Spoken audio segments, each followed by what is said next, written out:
a minute to introduce yourselves and say anything you want about yourself. Let's start with Phil. Thank you. I'm Phil Crawford. Thank you for coming and thank you for caring about our city and its problems with transportation. There are 4 generations of my family that live here in Santa Cruz, so I've been experiencing gridlock and traffic and lots of problems with transportation for many, many years, and so do my children and my grandchildren, my great-grandchild. So I'm very concerned about the quality of life. Part of why I want to run for the city council is to maintain the quality of life in our neighborhoods, preserve the integrity of our neighborhoods, the zoning, and to drastically improve our bike friendliness. I'm an avid rider. I probably ride 30, 40 miles a week, and I used to ride 100 miles a week, but less now, but I still believe in that transportation is still the best way to get around town.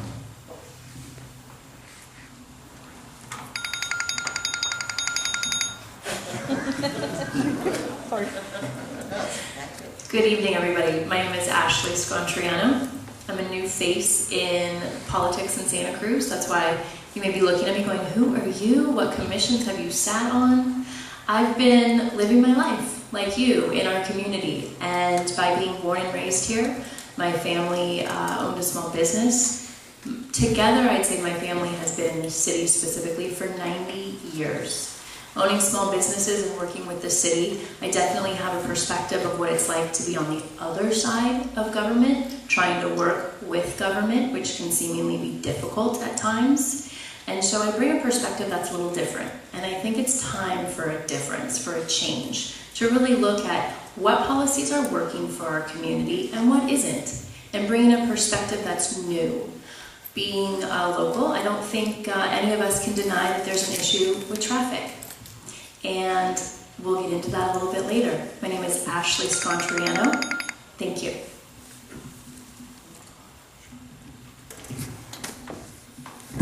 Good evening. Thank you all for coming. I'm Greg Larson and I'm running for City Council. I moved to Santa Cruz back in the late 90s. I was serving as city manager of Milpitas, and my first wife passed away, and I chose Santa Cruz as where to start my life anew, to find a new partner, and then after I beat cancer myself, to start a family. So I'm the father of 2 young kids at a rather late age, but it keeps me young, or some days I think it'll kill me. I moved here because of the air quality, the mountains, the beaches, the diversity of downtown, and all that what we love about Santa Cruz. And I've been working in cities all over the state for the last 30 years, and I'd like to bring that problem-solving experience here home to keep Santa Cruz a place that I want my kids to grow up in. Thank you. Greg Larson for City Council.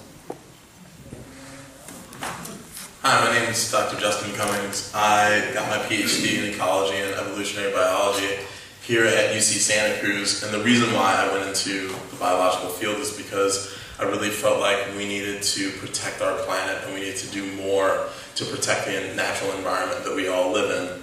I've grown up in places and lived in many places where there's been congested traffic, like Chicago and Miami, that are very bike unfriendly. And I've also lived in parts of Europe where the transit systems there were so good to the point where you almost didn't need a car, or there was 1 car per household and they were very small and there was very little traffic. And I feel that living in the beach flats right now, I live in one of the most traffic congested communities in Santa Cruz, and I know what these impacts are like. And I feel that we need a city council that can do better to promote more ways of getting cars off the road and people on the bikes and reducing traffic. Justin Cummings, thank you. Hi, good evening. My name is Rochelle Maroy, and I'm a current member of the Santa Cruz City Council, and I'm running for re-election. I became very familiar with transportation issues the 6 years that I served on the Public Works and Transportation Commission before I ran for City Council. Within that commission, we recommended a lot of the green lanes that you see out there, the roundabouts, the ways to hopefully make things safer for bicyclists while they're out and about. I grew up here. People say it over and over again, they love Santa Cruz, but I really do. I went away to college, lived in San Francisco and LA working on political campaigns, and I just kept comparing all my experiences to what I experienced in Santa Cruz. So I came home and I wanted to be really rooted in a community, and being on city council gives me that opportunity to serve my community, and just it's exciting and it's very rewarding to have that opportunity. Hi. I don't think I need the mic. Okay. I think these people can probably hear me, correct? Am I okay? Yeah. Thank you, thank you. My name is Dave Lane.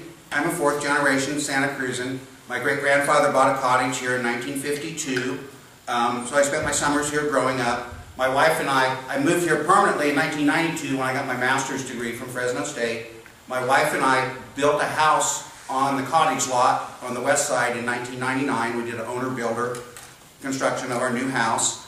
My son was born in 2002. He's going through the Santa Cruz School District right now. He's a sophomore in high school. I'm very proud of him. I've worked for the University of California, Santa Cruz for 23 years. The last 18 plus years I've been a principal auditor in the internal audit office. I've worked with all the units on campus, everyone from the lowest level staff to the chancellor. And what I do is problem solving. I help people figure out how to run their units better, more efficiently, more in compliance. And that's what I do. That's what I do for the city. Thank you. Hi everyone, I'm Paige Guncannon, and I'm running for City Council as a person who is very dedicated to this town. I have been here for 15 years. I grew up here as a kid, you know, surfing and all that fun stuff, raised my kids somewhere else where I could afford, and was able to come back. So I've been back about 15 years. And part of my running for candidacy is public safety. And part of that public safety is the bicycle accidents that are happening. I see them quite frequently where I live in Seabright, and it's really troublesome. And I'm here to listen to everybody, to hear what kind of ideas we have available, what we think is going to work, and I'm really excited to be here. Thank you.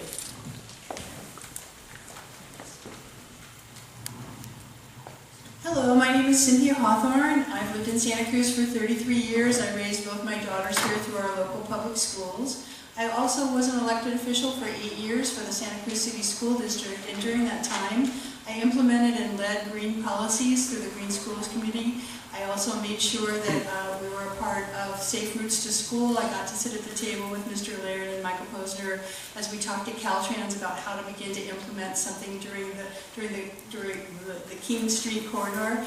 I also participated in creating the bike rodeos for our students and a bolt program where students got credits for riding their, they had electronic devices on their helmets, and they got credit for the distances that they rode during the year. So it was to encourage kids to get out of their mom's SUV and into the schools. I'm really proud of the leadership that I've done as an elected, and I would really like to have the opportunity to implement environmental policy also with the city. Good evening. My name is Drew Glover. Born and raised here in Santa Cruz and running for City Council, right, which is great. Just a couple things about me. I work here at the Resource Center for Nonviolence. I train in nonviolent conflict reconciliation from the perspective of Dr. King. I'm also the president of the United Nations Association. I'm the founder and director of Project Pollinate, which was successful in November to get the city to stop using glyphosate in landscaping practices as well as other kinds of things for an extended period of time. But I'm dedicated to sustainability. A great way you can know that is by looking at the campaign where we're using incredibly limited paper and only like really small, stuff like that, but also looking at innovation and working around principles. You can look at our yard signs. Instead of printing new yard signs, we're repurposing old yard signs. So we're keeping those plastics out of the environment and figuring out ways that we can do these activities and build community, because the campaign is built around relationship building and the importance of having a strong, unified community and working around conversations towards innovative and solution-oriented ideas. Thank you. Ooh, nice. Oh, and before we move forward, gentleman in the back against the wall, can you hit the light switches just behind your head? Oh, these lights should come on. There we go. Hey, there we go. That's great. So thanks. You were all within a minute. That's marvelous. So We've been practicing. So I'm going to pass around a petition. This is requesting that the city's downtown parking district offer incentives to workers downtown to increase the use of transit bicycling and walking, carpooling, and parking in remote lots. And this is before they consider building a new garage. So I'll pass this around, and you can mark this if you want to get our email updates. And then there's some leftover invitations from a mailing we had to our party on Saturday. So take one if you think it'll be a helpful reminder to you. Rich, you want to start that up here? I was going to say, I thought you were going to pass it along there. Start it up here, Phil. Yes. Yeah. Yes.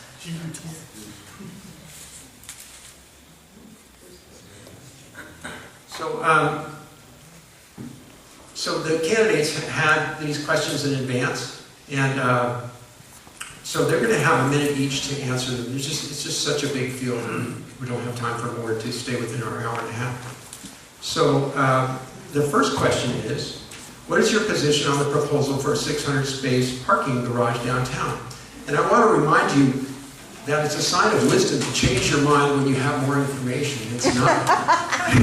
There's nothing wrong with changing your mind. So, Ashley, do you want to go first?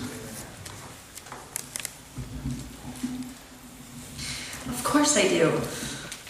There's a lot of us up here, so thank you for bearing with all of us in listening to our ideas. I want to start by giving a little bit of information, because a lot of times as we go around and do our life, we don't really have the time to look into the details of everything. So a little bit of knowledge is the city spent $100,000 on hiring a consultant to look at what it would cost, what it would look like to put in parking. But the consultant hasn't come back with a report yet. What the city did is they took some numbers and they plugged them into a model that the consultant firm had come up with. I would like to encourage the city to wait for the consultant's study to come back and to see what they say about our parking.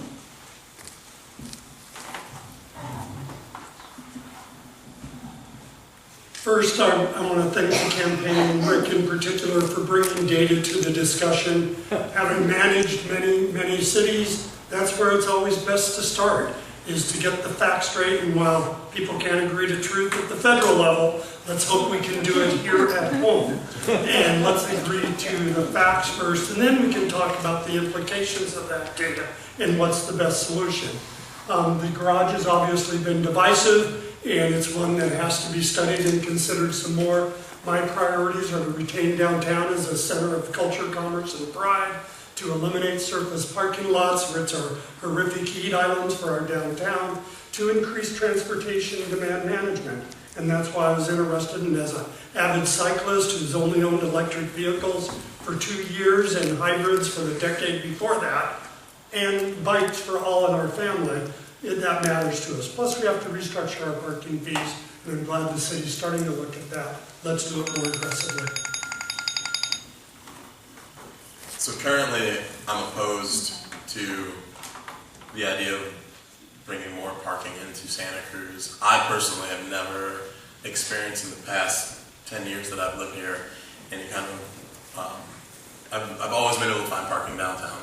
And I don't think that a 6-story parking garage is any kind of solution, especially if we're trying to look for alternatives to cars being on the road. We've started implementing things like the Jump Bike program. I think we need to implement more buses on the roads to incentivize people and encourage people to start taking public transportation more.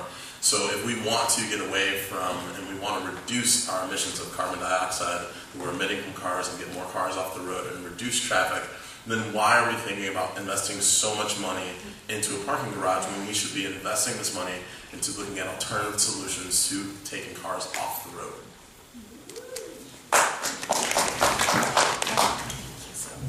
So I'm sure a lot of folks here know this, that a lot of the current city parking lots downtown are leased and not owned. And there are plans coming forth for some of those lots that are leased, like for instance the one next to what we lovingly call the Red Church downtown. That is slated for housing, so that's a big parking lot that's going away. And it's also a parking lot where a lot of people park cheaply for the full day. And so I think it's an important lot, because like we recognize not everyone who works downtown can use a bus, but some can.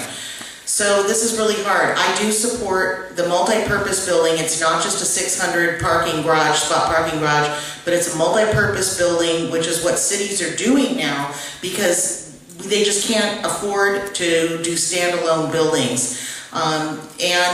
Surface lots are not ideal use of land in urban areas. It's really inefficient. And getting this parking garage will allow us to get a 100% affordable housing project in there as well. Thank you, that's where I'm at. Hi. Initially, when I heard about this project, I was in support of it, largely because it's related to the library.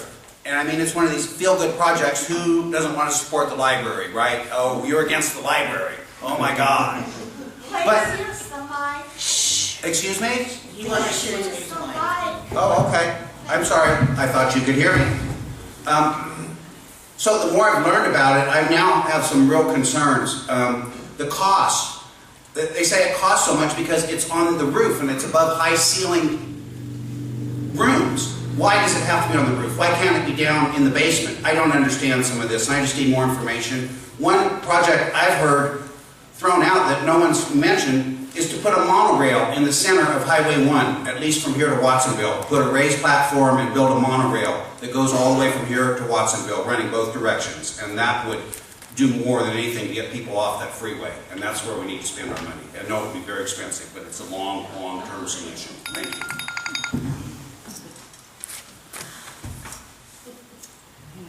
So I've been doing my own little poll, I guess you would call it, of looking around and seeing and walking around and looking at all these empty spaces at different times of day, whether it's Bring the mic a little closer.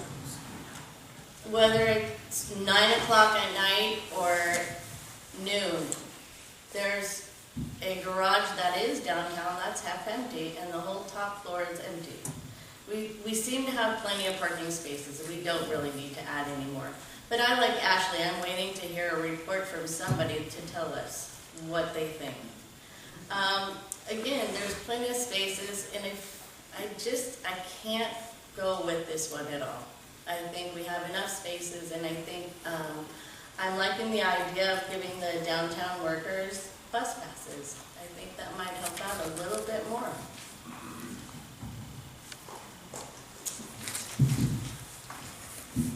Well, in the Sentinel, you saw that I said no on the library parking project. And the reason for my no is I'm more interested in affordable housing than I am in parking. And when Rick sent me an email about how about giving us a year to see how things shake out if we really do give parking passes to, bus passes to people and encourage people to get out of their cars, why don't we do, our city surprised everyone with water. We conserved way more than anyone expected. And I think we always sell ourselves a little short when we quickly make a decision without seeing what our citizens can do. The job of the council is to really listen to the people. And I've been going door to door since July, and I have to tell you, many people are very upset about, they feel like the library project is a bait and switch. They do support affordable housing. They don't necessarily want more parking. One of the things that we may need to do is just really see in a year from now what happened with transportation, what happened with the feelings of our city. I don't think we should go forward with this project if the citizens really do feel it's not right for us. So I'm a data guy. This is Drew Glover. I'm a data guy, and I just want to thank Rick for that amazing presentation, which gave us a lot of data about parking downtown and the ideas of having more or less parking and the need for it. So no, I don't support the parking garage. I've come out publicly and said it a few times because we don't need more parking downtown. It's another example of the skewed priorities of the leadership of our city, and it really talks about how we're prioritizing and misusing our money that could be used for housing projects, funding the EcoPass program, as was shown about the incredibly small percentage of money associated with the EcoPass program compared to the annual upkeep of a garage. Can you imagine 24% less cars downtown during the week? I love that idea, and the data supports it. And with regards to the parking across from or next to the Red Church, that money that's being proposed for the parking garage can be leveraged to help offset the costs of developing affordable housing on that lot with a downstairs parking garage that would save those units. It's very straightforward. So why are we not exploring those options and making sure that our city leaders are following those principles and values of sustainability?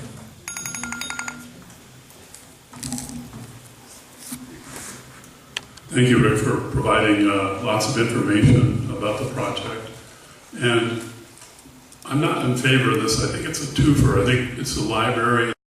It's going to address our library, which is asbestos-ridden and has lots of problems, and it's not a good place for people to be or to work. And there's $30-some million set aside that was passed to fix that.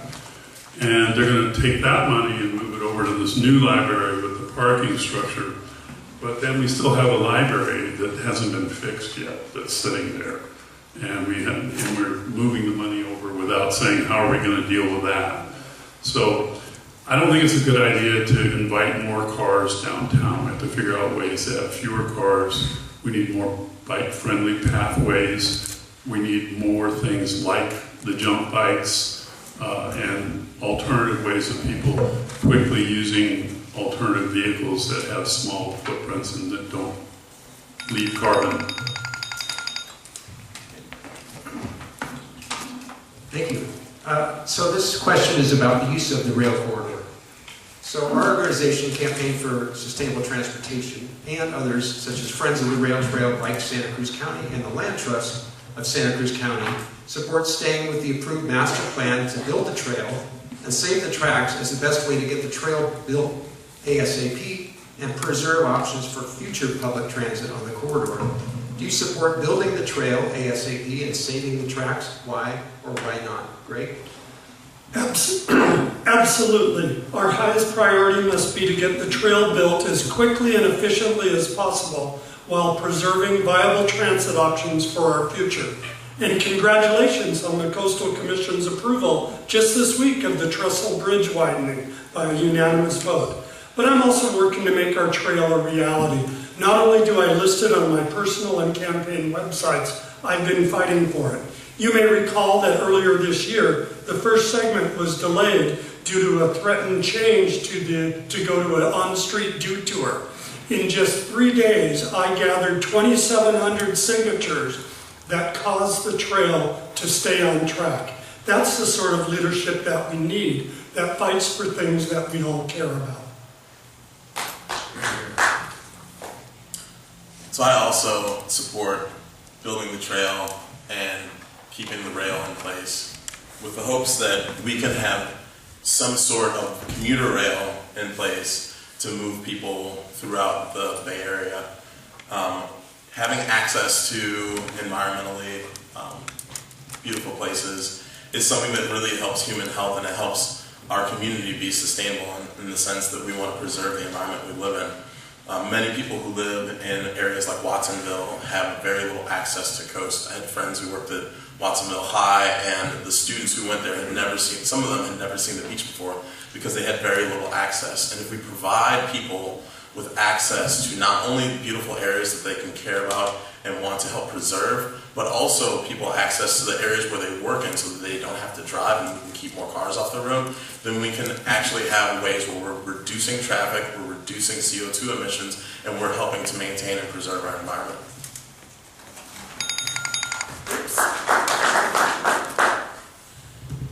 It's funny, I kind of feel like I'm at the little kids' table. You get together for your family holidays. I'm absolutely a very enthusiastic supporter of rail with trail.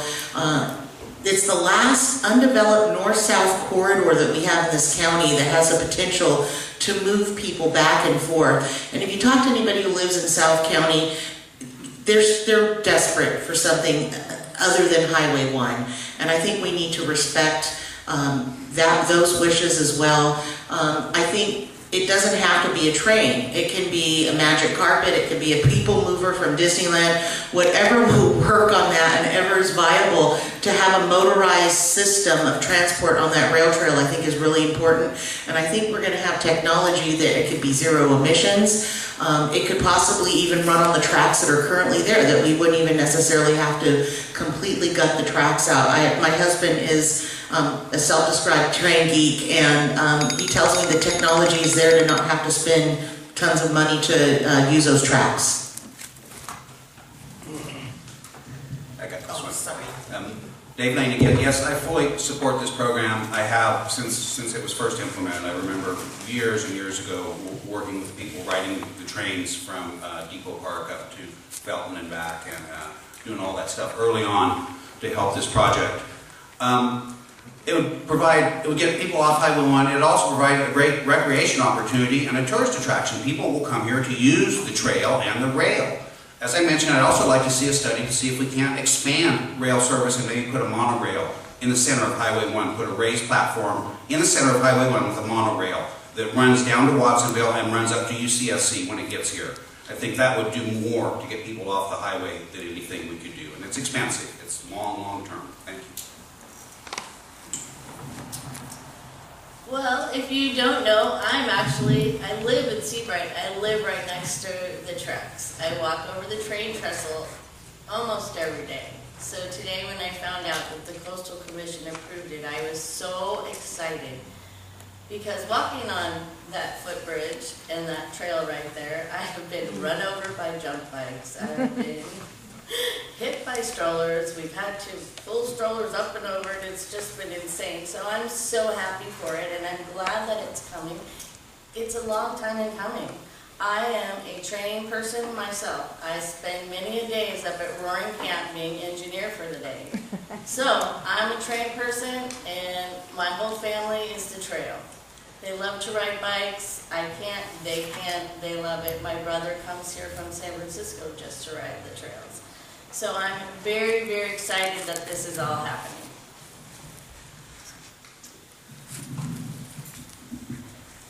I was an early adopter of the rail trail, and for me, part of the issue is that it's a social justice issue. We really have to understand that as our wages and housing disparity continues, that people are being pushed further and further south in terms of finding housing. And as a service market, we have so many service workers that really are dumped basically onto Highway 1 around the same time of day. And how many hours of their lives can we expect them to spend sitting on Highway 1 servicing our businesses, and how long do we really expect that to happen? It's just not fair. So we absolutely have to build rail and trail. I was at the Simpsons rally in support of progressive rail to make sure that we still have the option to maintain rail in the face of what Greenway was saying. So this is something that has to happen. We need to do it, and we need to do it as quickly as we can.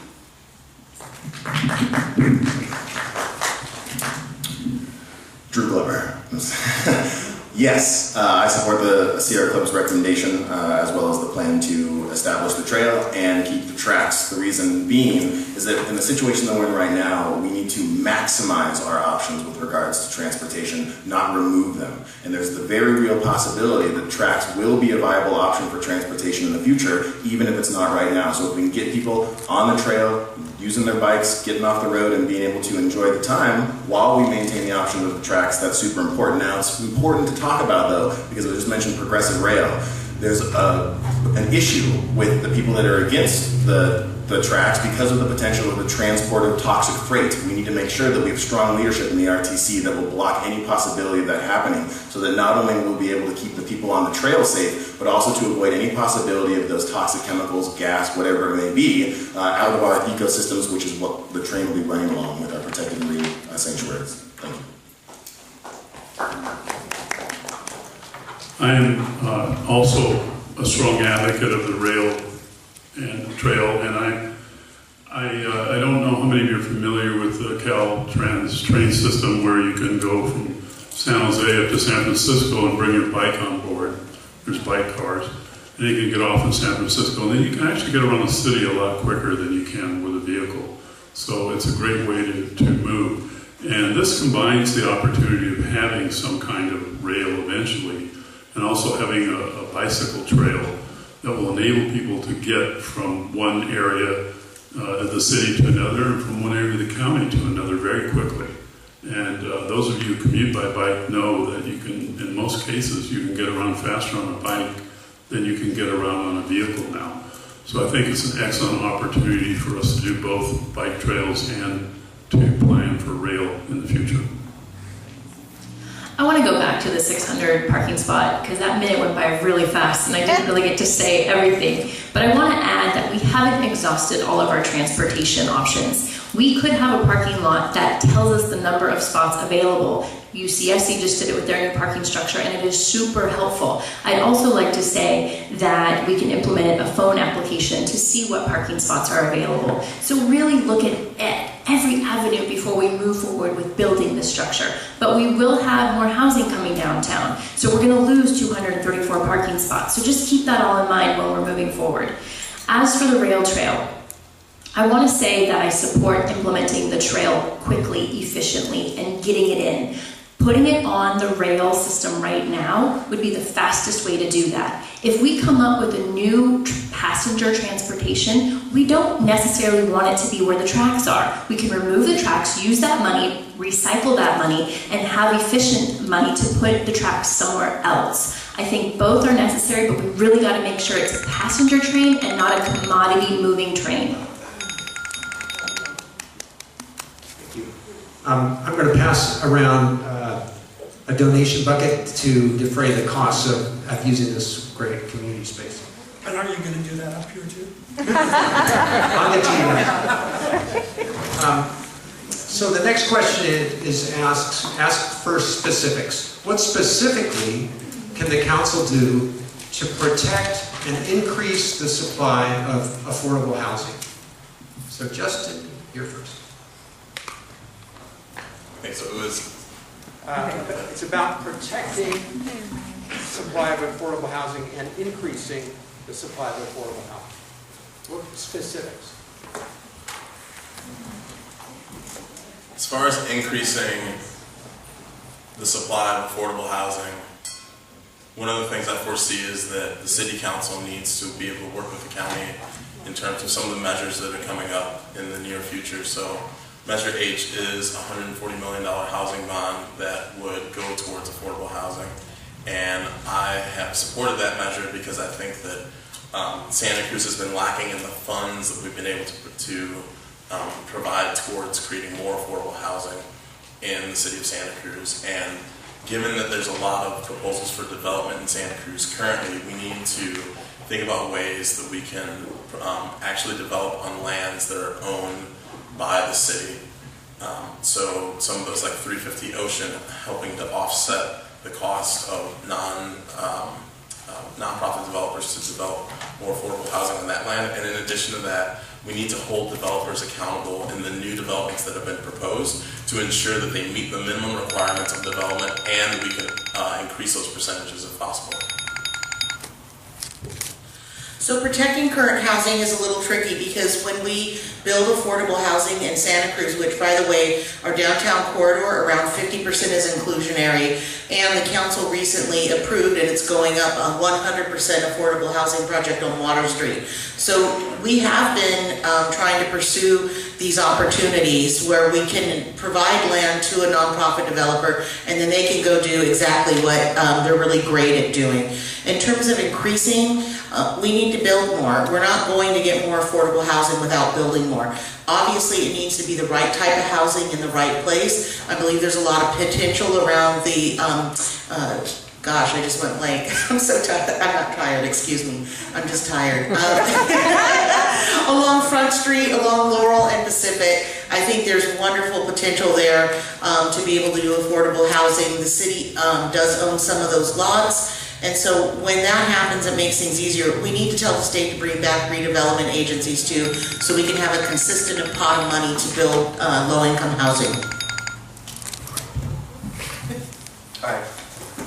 Excuse me. So, the granny units we have are certainly key to this, and making those more easy for people to build and implement, and getting the ones that are illegal moved maybe to legal status, and getting those more on board, I think would be a big win. Another idea I've heard proposed is if people are in danger of losing their house because they can't pay the rent, the city could create a loan or grant program just to keep those people in their housing, to let them make their monthly rent until they're able to pay it back. If you do a loan program or if you do a grant, just to keep them in their housing. A lot of people lose housing simply because they can't make the rent every month. So there should be a way to prevent those people from losing the housing. The other idea I'd like, my son is going to high school. His class is building a very small house. It's on a trailer, and it's actually considered a recreational vehicle, but it's a full home. It's wired, it's plumbed, it's the whole deal. People can live in it. So that's another way to view it. Thank you. Dave's getting a little excited over here. Do they have one? There you go. This issue is so hot, and it seems like no matter what we say, someone's going to be angry about it. I'm kind of torn between all of it right now. There's Paige, can you get a little closer to the mic? Sure. Like everyone else, we all have our different issues about this. I have heard of doing the tiny houses. Those are looking pretty sweet at this point because we don't have a lot of land left here in Santa Cruz. I think that's a good way to start. I can't make the government do something that they don't have a right to do, and they can't get upset because the city wants more housing. I feel like we're in a catch-22 with this issue.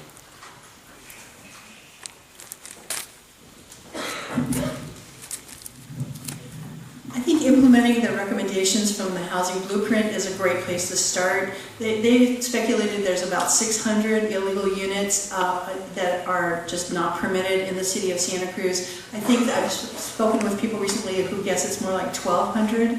And really a lot of them are offline because they were investigated to be unsafe. I think pursuing getting them back to being up to what they consider to be safety code.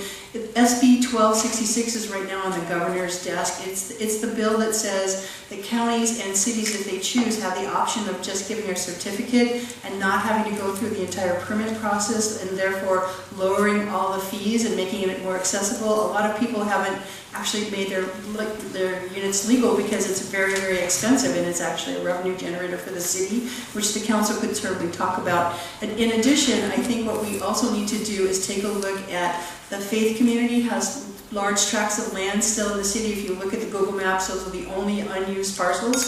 I think a partnership there is very viable with Mid-Penn.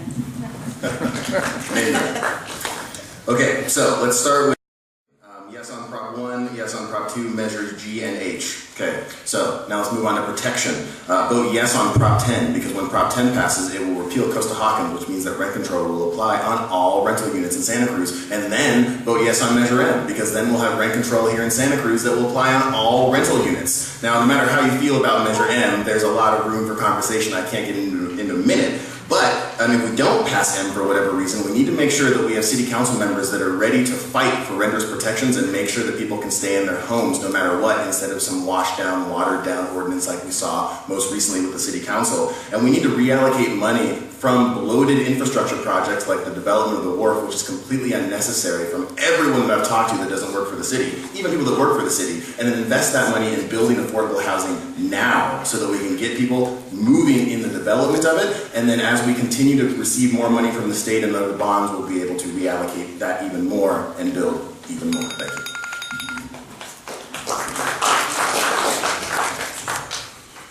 As an attorney practicing here in Santa Cruz County, I do a lot of housing work, and I do a lot of defending people's housing with unlawful detainers.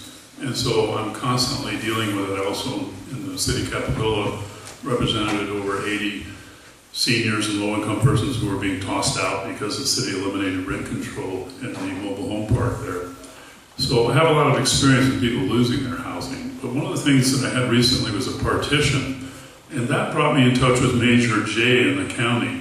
And this was a major where you could get a house and your qualifications were far less, and the county gave you a second that was deferred interest payments, and if the home appreciated, you could use that appreciation to pay it back.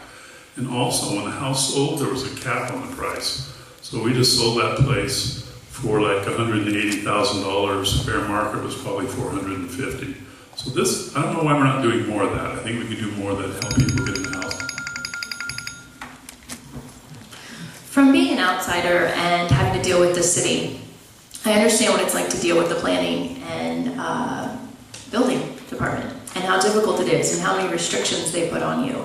And I think when we look to our open spaces in Santa Cruz, we still have them and they're sitting there empty. Delaware project is one. Ocean Street is another. These are projects that have been sat, not doing anything that could have housing on them right now. So when our taxes are looking to be raised with Measure H, and G is a little bit different, but specifically H, these are things that are going to impact you. When Drew talks about regressive taxes, this is something that you're going to take on for years. And this isn't going to necessarily help with the housing as much as it would be to help the city take back the fee structure that they put on builders and allow builders to move forward with the projects they have in mind, like Delaware. And I think our housing situation would get a lot better, a lot quicker than what we've seen happen. The joy of going last is you get to think about your answer. The problem is a lot of the good ideas have been said. But the answer is really silly. We need, simple, excuse me, not silly. We need more affordable housing, and the best way to get it is to build it. The last major affordable housing project built in Santa Cruz was the Tannery Apartments, which I recommended approval of as planning director back in 2007. Let's get with it. We need more affordable housing. You have to build it. So there's lots of good ideas in terms of getting the university to build more housing, streamlining and scaling fees for not only ADUs, but small units, to look at city properties for appropriate mixed use and affordable housing, and to increase density downtown. And in particular, we need more work-live units. There's no transportation demand if the work and live units are built together, like on Delaware and Swift Street. Okay, thanks everybody. I forgot to mention that Donna Meyer sent me her regrets this morning. She had a work project that was unexpected and she couldn't make it. She's a council candidate. So the next question is, what can the city do to reduce UCSC traffic? Rochelle. Well, because the city of Santa Cruz doesn't have authority over UC Santa Cruz, it would be hard for the city to specifically take actions. I think it's more important for UCSC to take actions to lower the amount of cars that are being driven up to campus. And in fact, that's one of the things that they've done quite a bit. Since 2005, the weekday traffic has declined from 2,100 vehicle trips per day. And single-use occupant vehicles have decreased from 45% of people going to campus to 30%. There's loop and campus shuttles that transport 12,000 people a day on campus, so once you get up there, there's plenty of ways to get around. There's bike shuttles, there's van pools that you see coming from Watsonville and other areas where UCSC employees come from. But actually the students, Frosh and the sophomores, are not allowed to bring cars to campus. So actually lowering vehicles is looking at faculty and staff and asking them to take more public transportation. Hi. So I worked on campus for over 20 years, so I know some about this. One idea I would propose is similar to the EcoPass, to give a bus pass to all the employees at UCSC. They offer discount bus passes, but you still have to buy it. You have to make an effort to go out and say you want to buy it, and they will bill you part of your monthly payroll is deducted to pay for your bus pass. If they just gave them out to everyone, you could increase ridership of the buses. The other thing is just to get as many people as possible living on campus, both students and staff and faculty. A lot of faculty live up there in the faculty housing. Not that many staff live on campus. Most of them live off campus and commute to work. I carpooled to work the whole time I was there, and I got reduced parking for carpool, but I still had to pay for carpool parking, so that's another opportunity they have to further incentivize carpool parking, maybe give out free or even reduced rate. Thank you. I believe that it's not the city's problem to figure out what UCSC is doing. It's two different things. But I do think that if we also offer the bus program to faculty that are there, that maybe they would take the bus up to the campus, because there's plenty of buses that go up there and plenty of buses that come down, and that might be a good way for them to reduce all the cars that are up there right now. Well, my brother-in-law is a professor at Boulder, and what he explained to me is that the Eco Pass that they do with the bus is actually a collaborative effort with the university and the city. And I was wondering if there may be a way for us to take some of Rochelle's ideas and even Dave's ideas and actually do a partnership, a collaborative partnership where, since Metro seems to be struggling and we need to have additional routes to go to campus, maybe that what they could do is if they raise their parking fees, they could actually partner with us to help subsidize Metro, because it is a collaborative effort. We all live here together. We're all trying to breathe this air together, and I think the solution should be done in partnership and they should be done collaboratively.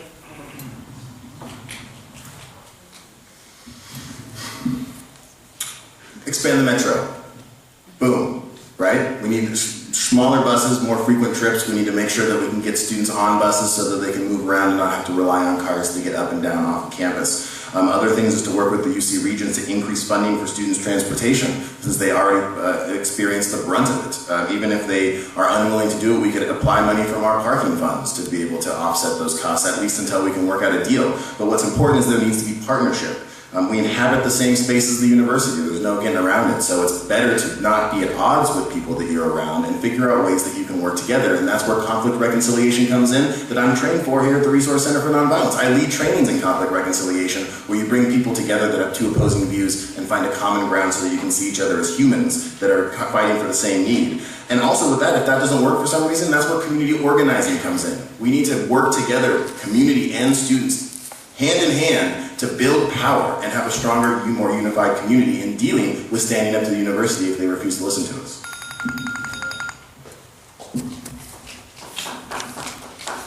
I work at San Jose City College. I teach there. I'm an emeritus professor, and I'm also on the facilities committee there. And parking and transportation for our students is a big issue. So we have the Eco Pass, and it makes a big difference. And we have a very friendly area in the middle of the campus for the buses to come through and to drop students off, pick them up, and frequent contact there. So I think that's important to keep doing that, to get those passes for students, to incentivize them to get on the buses. The other things that we can do is to expand the jump bike concept, and I'm saying jump bikes because the University of California at Irvine and UCLA and UC Riverside all have electric bikes on the campuses. And they have cut way down on students driving cars because they're fast, they're easy. You can also use them once you're on the campus to quickly get across campus. So I want to see that program happen and expand up at UC Santa Cruz. Years ago when UCSC came to little old Santa Cruz, the city made a contract with the campus where we don't really have a say. And it's unfortunate because it's state operated and they kind of do what they want. But as a city, we can mandate certain things. If the state university doesn't allow Fresh and Soft to have cars up on campus, well, guess what? The city can say the same thing. We don't want your cars in the city of Santa Cruz. And the other thing we can say is we can utilize other alternative means of transportation. You can come to Santa Cruz, be a student, and have an e-bike. You can carpool, you can take the bus. As a former student at UCSC, that bus system was imperative to me up on campus. It was efficient, it was fast, there were campus buses and public buses. And if I didn't catch one, the next one was right around the corner. As a staff member at UCSC, a former staff member, I never used the bus. The buses weren't reliable. I couldn't catch a bus from my house to get to work on time. I had to drive my car. Parking up on campus is very expensive. So like Drew, if we can implement more buses that are reliable and efficient and we can utilize them both as staff and faculty, I really would encourage that to help with our traffic. My family lives in the Lower Escalona neighborhood, and it's one of the neighborhoods most impacted by UCSC traffic. We have High, Highland, and Story, plus King and Mission. We're hit by it every single day, and I hear about it from our neighbors. So we have to do something. From that story, I bring we need Metro and the university to provide more shuttles and transit for not just students, but faculty and staff. I also remember when I taught local government budgeting at San Jose State University in the master's program, I rode the Highway 17 Express to teach, and I got a discounted pass from the university. We need to make sure that's being offered to faculty and staff at UCSC as well. And last, I go to the Stanford story where I spent 9 years as a student and a staff person, and I was forced to live off campus. They've been able to solve their transportation problem by providing more housing for students, faculty, and staff on campus, and UCSC has to as well. So I was a grad student at UCSC, and when I was a grad student, we actually had free bus passes, and I utilized those bus passes to go to campus, and I bike to campus very frequently. As a staff member now at UCSC, we are not offered free passes, even though we spend a lot of time and effort working, and we've dedicated our lives to working for this institution. In addition to that, I now work down at the Coastal Biology campus, where there are very, very few ways to get there via public transportation. And so I think that it's really imperative that the university figures out ways that we can increase routes and we can allow for faculty and staff to have access to free bus passes and transit so that we can get back and forth to our jobs. And in addition to that, I just want to point out that the campus has been reducing the amount of parking that's available to students. And so it is like more staff now on campus who have been more and more affected by the amount of parking and transit. So I feel that if we can then get the university, work with the university and the Metro to incentivize staff and faculty to take more public transportation, that this can be a way that we can address the situation.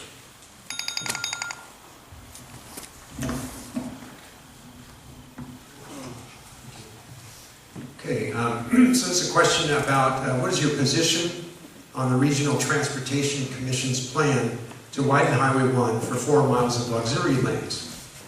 There was a second part of this question I think I'll just leave off because I didn't give you any information about it, and that's the city's plan to widen the Highway 1 bridge over the San Lorenzo River. But I don't want to assign a test on something we didn't cover. So this is about the plan to widen Highway 1 for auxiliary lanes. If you want to mention it, go right ahead. I just didn't give you any information, so I don't expect you to know anything about it. I don't currently support widening Highway 1. I think the environmental impacts are too heavy, and there are better ways to spend this money, as is mentioned, increasing our buses, rail and trail program. Like I mentioned, maybe building a monorail, finding other ways besides people driving in their car. I'd like to mention any of these projects that we're talking about, rail and trail, metro, monorail. It's critical that all the cities participate. This is not just the city of Santa Cruz that's going to do this. It's got to be Aptos and Soquel and Watsonville and the county. Everyone has to pay for this. This is a service everyone uses, and there has to be some type of joint agreement and committee formed so that the funding comes from all these sources, and it's not just on the city of Santa Cruz to do this alone, because that just doesn't make sense when you're talking about a county-wide problem. The county and all the cities in the county have to fix it together. Thank you much. Can you repeat the whole question to me again, please? Yeah, what's your position on the Regional Transportation Commission's plan to widen Highway 1 for 4 miles of auxiliary lanes between Santa Cruz and Aptos? Thank you. I'm totally against this for every reason that you could possibly think of. We have way better, more important needs of things that go on in our city that we could use that money for. And like Dave said, we need to put that money into our rail trail. We need to fix the buses. We need to get more buses going. But we need everybody's help. We need the county, we need Soquel, Capitola, maybe we can even go farther up and go to Davenport. But I find that we have different things that need to be done first before widening a freeway at this point.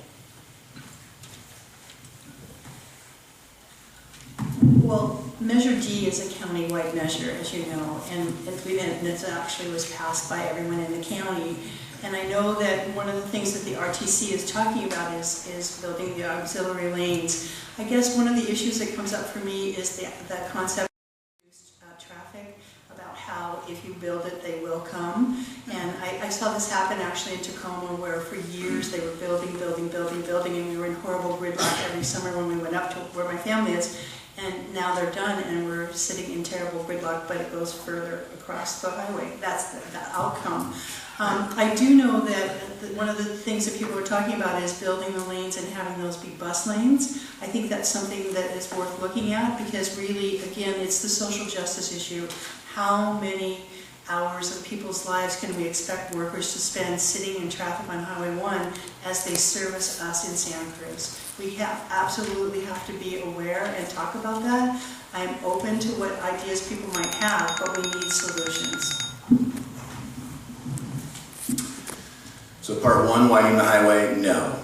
Part 2, widening the bridge, no. And the reason why I say that, and so assuredly, is that great quote that if widening freeways worked, then LA wouldn't have any traffic. Right? It doesn't make any sense. It's literally it's a false solution, first of all, and it's the definition of waste and inefficient or ineffective engineering. It's another fantastic example, reason that we need a shift in the leadership, a shift in the mentality, something that looks at the dedication to sustainability. We need leaders that are dedicated to sustainability, not an easy quick fix that may in the future potentially save 15 minutes 10 years down the road, as some of the reports have said. But carbon is a dangerous thing. And I think a lot of us here appreciate how dangerous carbon is, and widening a highway only increases greenhouse gas emissions and gets us farther away from mitigating climate change.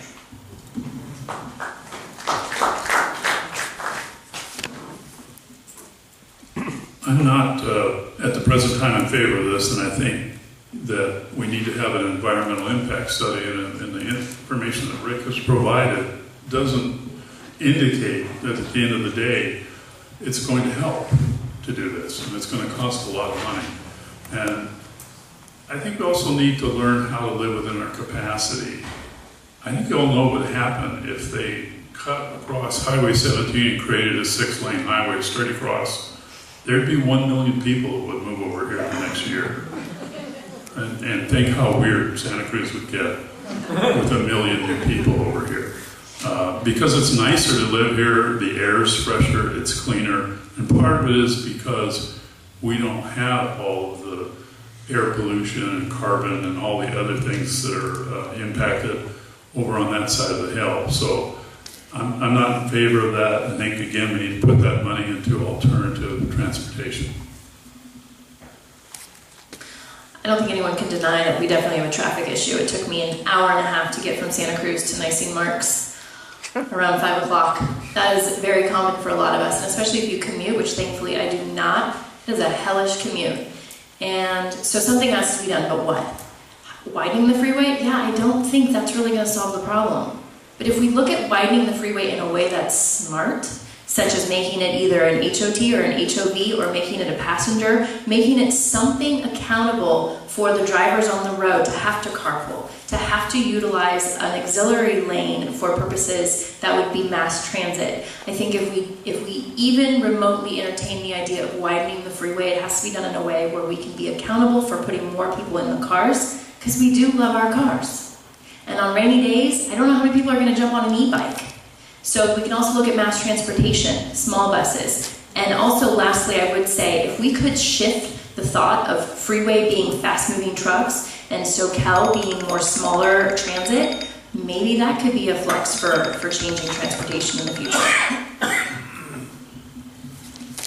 As Cynthia said, Measure D, was a vote of the public that sets some direction for the Highway 1 auxiliary lanes and potential bus lanes. And I'm all for the bus lanes. For me, the question is, how does the expansion of Highway 1 benefit the city of Santa Cruz? Because that's what I'll be representing. For me, an even greater issue is Highway 17. There are more carbon emissions from transportation going up and down Highway 17 every day than there are over Highway 1. I'd like to discuss that data with Rick someday, just because I think that's potentially going to keep us from achieving zero emissions energy more than anything else. And I'd like us to trump brown, so to speak, and go to a 2030 goal for zero emissions for energy on climate change.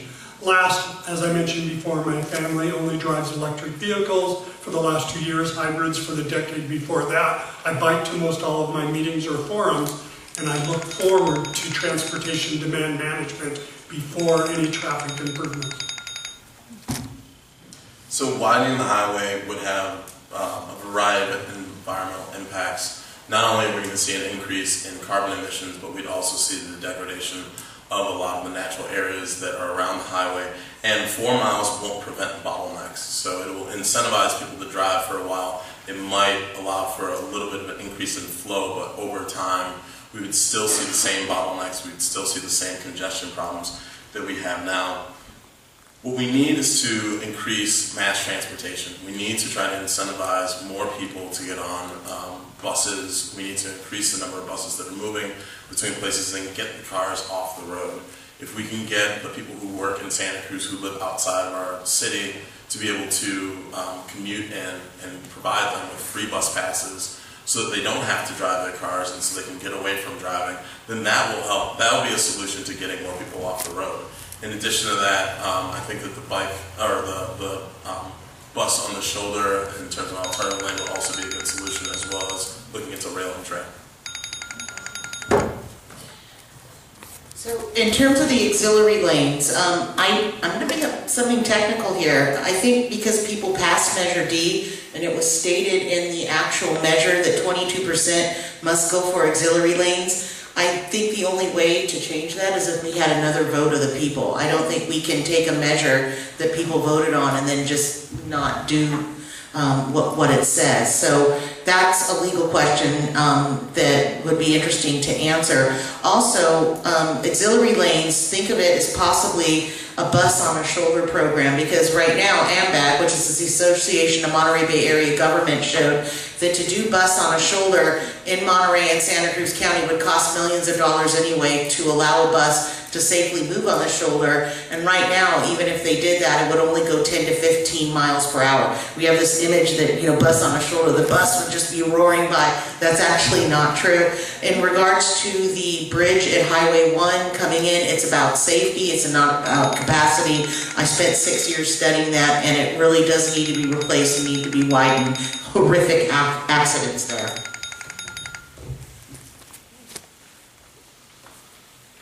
Everybody get a chance to talk on that one? So last question before your closing statement. Among 103 California cities of similar size, Santa Cruz ranks at or near the top in rate of injuries to bicyclists and pedestrians. What should the council do to remedy this? Do you support the city becoming the second Vision Zero city in the county after Watsonville? Paige, I think you're, or is it? That would be Paige. I went first last time. Oh, okay. Sorry. This one is just over my head right now. So I'm going to leave it at that.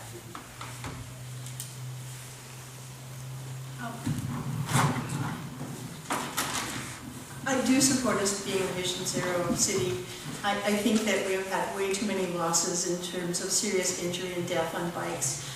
My leadership as a school board member was to make sure that we started with the generation that we had in the schools to teach them the rules of the road and how to keep themselves safe. We brought in the Santa Cruz Police Department in an effort to try to teach safety and also give tickets for kids that were wearing their helmets by tying them on the back of their bike so it wouldn't ruin their hair and such at middle school. And that program, it continues today, that the officers are there as the students begin school. I think the other thing that we need to do is understand and maybe acknowledge the work that was done, and I believe it was part of RTC and Measure D, was the green lines that have actually made a huge difference for me as a cyclist. I feel a lot safer with those zones, and I just would imagine what it would be like if we actually had a north-south corridor where I could just ride my bike and feel completely safe and know that there would be no cars. We need that vision and we need that reality, and I am in favor of it. I don't want to get too close because I was going, yes on Vision Zero. Hooray, right? Yes on Vision Zero. That's something that's super important. We want to have safety across the board. Bike safety is public safety, like we mentioned before, and there's a lot of people in the community that are concerned about public safety, like myself. Now, we can incorporate more safety lanes and more green lines and stuff like that, but it really needs to be focused education of drivers by the city to be aware and conscious of how to share the road with bicyclists. Because if you go out there and you watch bicyclists try to work through the traffic, people are just crazy with the way that they drive around bicyclists. It's really scary for me just watching them, so I can't, and when I'm out biking, I try to stay off like streets like SoCal going down towards the downtown. But biking to school, right? We want kids to bike to school, we want it to be safe. Some examples, like in the Richmond district of San Francisco, are bike caravans where you have adults capping either end of the caravan of kids riding to school, and then they lead them in a safe path to school, so that you're not only encouraging kids to get in bikes, but you're also making it safe for them to get to school. Thank you.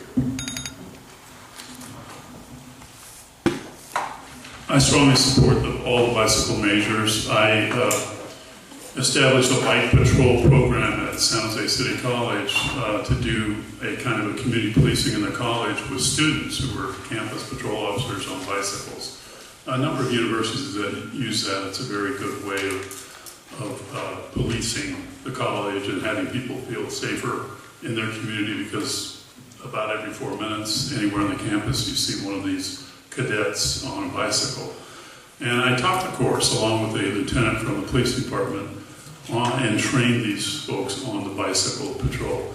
And I'm always concerned about the bike safety and the lack of enforcement here. They sent out a picture of a jump bike, the mom and daughter and child, and the child was about 10 years old with no helmet. That's against the law. Nobody even pointed it out. I think it was a front page article. We need to enforce that. It's very important that children everywhere should wear helmets, but we definitely should have children wearing them. Growing up in Santa Cruz, I rode my bike to school. I rode my bike to school from my house with my brother, and my mom would join when we were younger, and then once I got older, on my own. I would no more ride my bike through that same neighborhood to school if I had to today. I don't feel safe. I think the cars go too fast, and I will say with the implementation of e-bikes, people are riding those really fast. And I don't think they're understanding the implications that you're on a bike and you have no protection. A helmet on your head is great, but you still can die. A car is bigger than you. I would be interested in entertaining bike lanes separate from our roads that have 2 bike lanes designated for pedestrians and slower bikes and 1 designated for e-bikes. This is the safest way to go about having alternative means of transportation and still allowing our kids, our youth, to grow up riding bikes to school and having that social element, which is so important as a child, but being safe. Families now, there is no way I would put my child on a bike any more than anyone else should. I just don't think it's safe.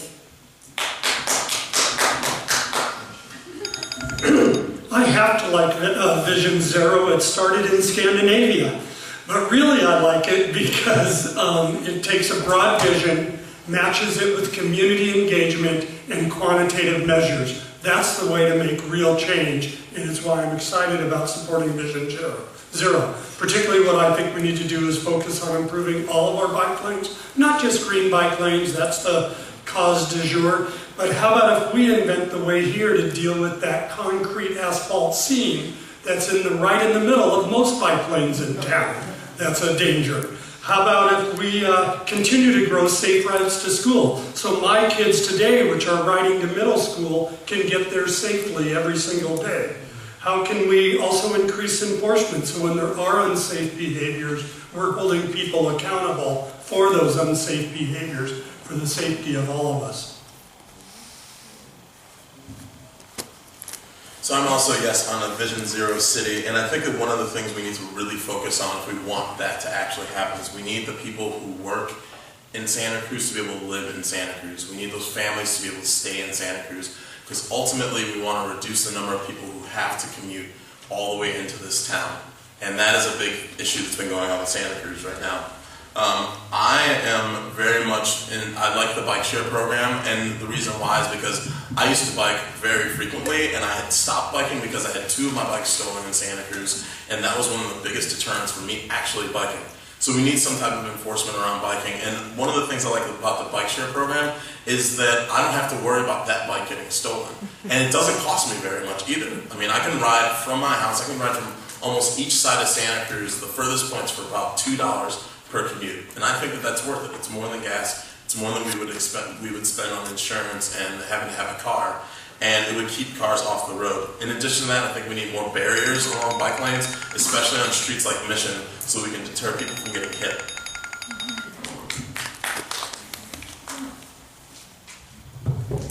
There are a lot of issues interwoven with this.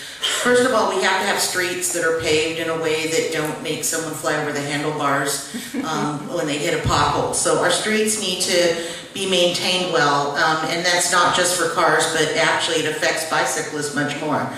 Santa Cruz is an old city. We're one of the oldest in the state, and we don't have those really wide suburbia type roads, and so both bicyclists and drivers need to really be conscious of one another as they're going about their day. We need to be more vigilant as a city because we don't have the wide roads. So I would support Vision Zero. I think it's a good approach. I think we need it. And while I really applaud the city staff as well as the council for green lanes, for jump bikes, for making the levee safer so people want to drive down or ride down the levee, I think we need to take it a step further because we're still having way too many accidents.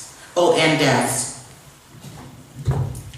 So I think, first off, I would need more information about what is the cause of these accidents. I read something in the Sentinel many years ago. I don't know if this is true. I just read it in the newspaper and I'm going to repeat it. They said the majority of accidents that happen between a bicycle and an automobile are the fault of the bicyclist. Now, so this is a problem. This is more education issue to teach the bicyclists how to ride responsibly and not cause accidents. I agree we need to fix the roads. They just made a change to the trestle down by the boardwalk on the bike trestle there. It's much easier to get on and off of it on the east side now. It was really dangerous before. I've fallen on that. Just riding down the hill and getting on the trestle, I've fallen there. And they've made a change and it's made it much safer, so I'm very happy that they did that. And they just need to look at other places. If you have a lot of falls in one place, then you look at that place. Is there something we can do to reduce the number of falls here in this one? Thank you. Thanks, everybody. You've done an amazing job of connecting with people in 1 minute long segments. So it's really amazing. So now you have 30 seconds. 30 seconds each for a closing statement. Cynthia, we'll start with you. Oh, great.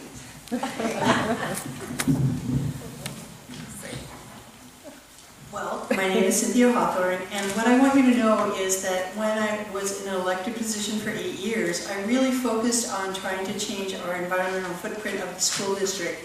It goes from Davenport all the way to Cabrillo Line, and there are 10 campuses. And so you've seen the goats at Santa Cruz High. That was Ken Wegman and myself. We got rid of Roundup years ago, and mainly because it's so dangerous to staff.